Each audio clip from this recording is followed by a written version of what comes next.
बनवणार आहोत छान असा ताजा ताजा मुला। तर बघा किती ताजा ताजा कवळा छान मुला आहे। तर आज आपण मुलाची भाजी बनवणार आहोत। तर छान असं आपण बारीक कटिंग करून घ्यायचं आहे। त्याला कटिंग करायचं आणि मग स्वच्छ धुवून घ्यायचं आहे। तर मी छान असा मुला कापून घेतलेला आहे। आता छान धुवून घेते।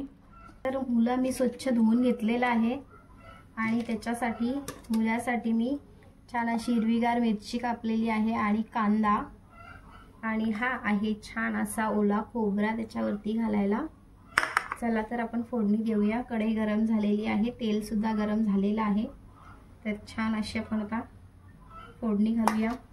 तर मिरची कांदा त्याच्यामध्ये घालूया आपण।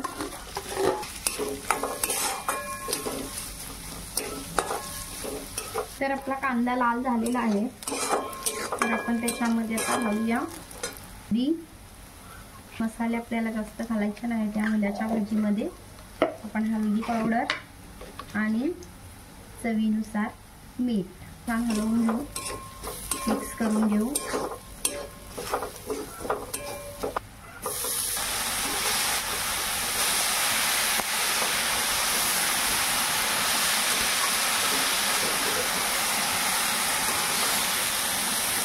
आपण याच्यामध्ये घालणार आहोत छान असा ओला खोबरा बारीक किसून घेतलेला आहे मी।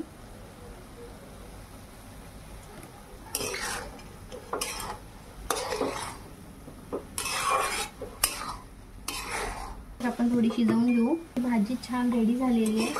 तर आपण आता सर्व करण्यासाठी काढून घेऊया। तर भाजी आपली रेडी झालेली आहे। पाहू शकता हिरवीगार छान अशी भाजी रेडी झालेली आहे। त्याच्यावरती आपण थोडीशी ओला खोबऱ्याची सजावट करूया। खूपच छान भाजी। आवडल्यास शेअर, लाईक, कमेंट नक्कीच करा। सबस्क्राईब करायला विसरू नका। Bye bye.